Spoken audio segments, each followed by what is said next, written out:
السلام علیکم ورحمۃ اللہ۔ الحمد للہ رب العالمین والعاقبۃ للمتقین والصلاة والسلام علی سید المرسلین وعلی آلہ وصحبہ اجمعین۔ مقالے کا عنوان ہے محدث کبیر حضرت مولانا حبیب الرحمن الاعظمی رحمہ اللہ اور ان کی شاہکار حدیث خدمت نصرت الحدیث ایک مطالعہ۔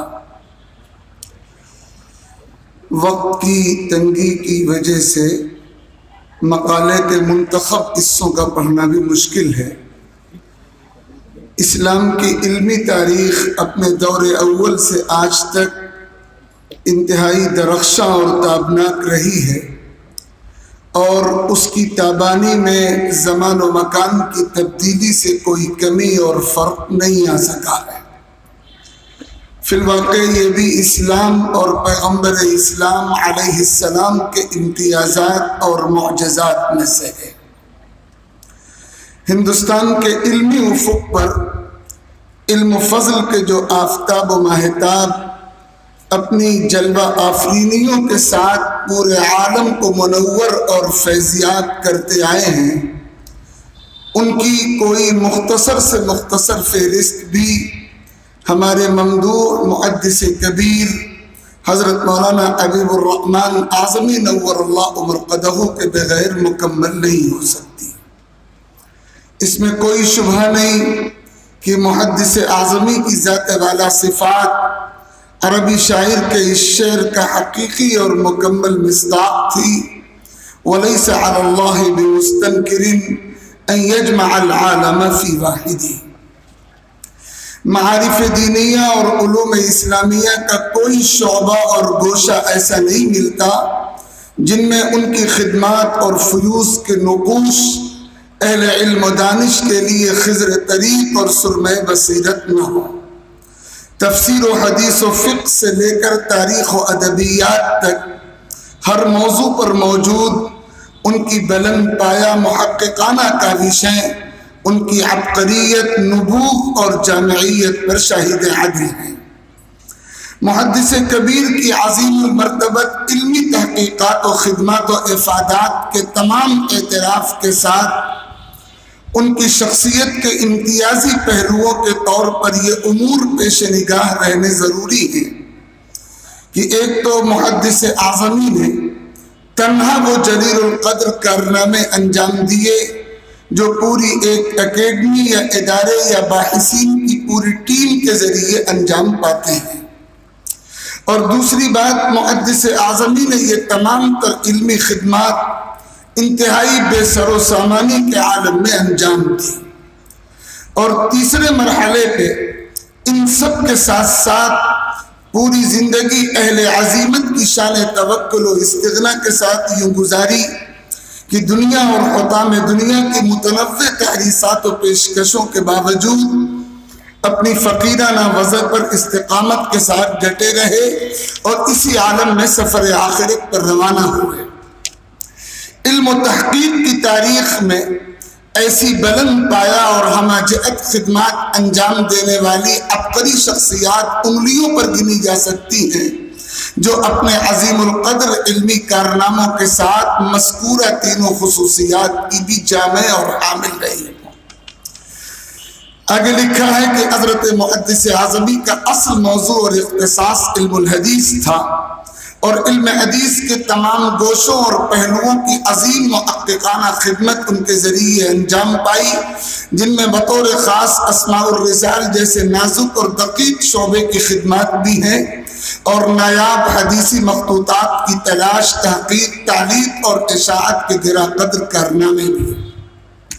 انکار حدیث کا فتنہ امت کے ایمان و یقین کے لیے انتہائی خطرناک فتنہ رہا ہے، اور دین کی اولین بنیادوں کو اس فتنے کے ذریعے منہدم کیے جانے کی کوشش مختلف ادوار میں ہوتی رہی ہے۔ اس فتنے کے تعاقب اور رد کے لیے اور اصولی انداز میں استدلالی اور معقول اسلوب میں حدیث و سنت کی حجیت اور استناد کو ثابت اور منعقد کرنے کے باب میں حضرت محدث اعظمی کی خدمات آب زر سے لکھے جانے کے قابل ہیں۔ اس حوالے سے حضرت کے مقالات، خطبات، استدراکات، محاضرات اور تالیفات میں انتہائی بیش قیمت مواد اور نفیس افادات جا بجا بکھرے ہوئے ہیں۔ معارف الحدیث کا مقدمہ اس موضوع پر حرف آخر کا درجہ رکھتا ہے، مگر خصوصیت سے اس موضوع پر حضرت کے قلم سے ایک مستقل کام نصرت الحدیث کے نام سے سامنے آیا۔ تقریباً 225 صفحات پر مشتمل یہ کتاب محدث اعظمی کی شاہکار اور مایہ ناز تالیف ہے، جسے علمی دنیا میں بے حد قبول عام حاصل ہوا۔ اس کے پس منظر پر گفتگو کرتے ہوئے لکھا ہے کہ منکرین حدیث کے ایک گستاخ نمائندے نے فرضی طور پر حق گو کے نام سے ایک کتاب مرتب کی، جس کا عنوان یہ رکھا کہ میں منکر حدیث کیوں ہوا۔ اس پوری کتاب میں بے حد گستاخانہ اور بازاری لب و لہجہ اختیار کیا گیا اور محدثین، ائمہ، سلف، حتیٰ کہ حضرات صحابہ کو مورد الزام ٹھہرایا گیا، احادیث کا انکار و استہزاء کیا گیا، اور اس سلسلے میں جو باتیں منکرین حدیث کی طرف سے کہی جاتی ہیں ان کا مستقل تذکرہ ہے۔ یہ کتاب 1934 کے آغاز میں منظر عام پر آئی۔ محدث اعظمی سے وقت کے مختلف علماء نے اس کتاب کا رد و جواب لکھنے کی درخواست کی، چنانچہ حضرت نے اس فتنے کی سنگینی کا احساس کرتے ہوئے بہت مختصر سے مدت میں اس کا جواب تحریر فرمایا، جس نے نصرت الحدیث نامی بلند پایا کتاب کی شکل میں اہل علم سے خراج تحسین حاصل کیا۔ یہ کتاب اگرچہ ایک منکر حدیث کی کتاب کا اور اس کے مغالطات کا رد ہے، مگر محدث اعظمی نے انکار حدیث کے پورے فتنے کو اور پوری فکر کو پیش نگاہ رکھ کر بحث کی ہے، اور انکار حدیث کے تمام محرکات اور منکرین حدیث کی طرف سے آنے والے تمام شبہات، مغالطات، تحریفات و تلبیسات کا پوری طرح سے رد کیا ہے۔ یہ پوری کتاب اول سے آخر تک انتہائی اہم محققانہ، محدثانہ اور مؤرخانہ افادات پر مشتمل ہے۔ منکرین حدیث کے مقاصد اور اہداف کا تجزیہ کرتے ہوئے حضرت نے لکھا ہے کہ جہاں تک غور کیا گیا، لا مذہبیت کے سوا اور کوئی علت انکار حدیث کی معلوم نہیں ہوتی۔ اس کا راز صرف یہ ہے کہ انکار حدیث کے بعد ان کی ملحدانہ تگ و دو کے لیے میدان نہایت وسیع اور ہموار ہو جائے گا۔ مذہبی پابندیاں یکسر نیست و نابود ہو جائیں گی، یا بدرجہ عقل صرف نام کو رہ جائیں گی۔ ایک قرآن رہ جائے گا، اس کے معنی اور مفہوم میں اپنی رائے اور قیاس سے جو تصرف و تحریف کرنا چاہیں گے پوری آزادی سے کر سکیں گے۔ اگر کسی نے ٹوکا کہ یہ مفہوم احادیث یا تفاسیر کے خلاف ہے تو نہایت صفائی سے کہہ دیا جائے گا کہ وہ مفہوم اگر راوی اور مفسر نے اپنی سمجھ سے بیان کیا ہے تو ہم اس کے پابند نہیں، اور اگر حدیث نبوی کے حوالے سے بیان کیا گیا ہے تو حدیث قابل اعتبار و استناد نہیں۔ یہ مقدمے کا حصہ ہے۔ کتاب کے دوسرے ایڈیشن میں تقریباً 50 صفحات پر مشتمل ایک مبسوط اور عالمانہ مقدمہ ہے، جس میں عہد نبوت سے لے کر 2 صدی تک کے روات حدیث و محدثین کی قوت حافظہ، ذہانت، دیانت، تدین اور کتابت حدیث کی بے حد جامع تاریخ ذکر ہوئی ہے۔ منکرین حدیث کا ایک بے بنیاد دعویٰ کہ رسول اللہ صلی اللہ علیہ وسلم کی وفات کے بعد 2 صدی تک حدیثیں نہیں لکھی گئیں، لکھے جانے کا عمل 2 صدیوں کے بعد کا ہے، جس سے حدیث کا اعتبار مشکوک ہوتا ہے۔ اس دعوے کے رد میں حضرت نے کتابت حدیث کی تاریخ کے عنوان سے 16 صفحات تحریر کیے، جس میں عہد نبوی سے لے کر تبع تابعین کے عہد تک حدیث کی کتابت کے نمونوں کا تاریخی حوالوں سے ذکر ہے، اور اس کے بعد کی تفصیلات وقت کی تنگی کی وجہ سے میں چھوڑ رہا ہوں۔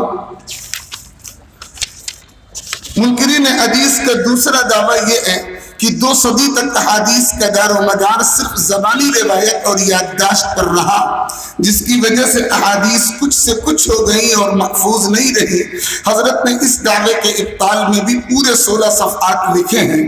اس کے بعد حفظ حدیث کا اہتمام بلیغ عنوان قائم کر کے عہد نبوی، عہد صحابہ، عہد تابعین اور تابعین کے بعد کے طبقات میں حفظ احادیث کے اہتمام اور نمونوں کا مدلل تذکرہ کیا ہے۔ ایک عنوان روایت میں محدثین کی بے نظیر احتیاط کا بھی ہے اور اس موضوع کا حق ادا کیا گیا ہے۔ منکر حدیث کی جس کتاب کے رد میں یہ کتاب لکھی گئی، اس نے محدثین پر اہل اقتدار کی رعایت میں احادیث میں رد و بدل کا بیہودہ الزام بھی عائد کیا تھا۔ محدث اعظمی نے اس کے جواب میں مستقل گفتگو کی ہے اور حضرات محدثین کی امانت و دیانت، حق گوئی، جرأت، عزیمت اور کلمت و حق عند سلطان جائر کے اعلان کے بہت سے نمونے ذکر فرمائے ہیں، اور اس کے بعد تقریباً 130 صفحات پر منکر حدیث کے رسالے پر مفصل تبصرہ ہے، اور اس میں رسالے کے مصنف کی تمام بکواسوں اور تلبیسات کا پوری قوت کے ساتھ رد کیا گیا ہے۔ مقالہ نگار نے اس کے مختلف نمونے بھی پیش کیے ہیں،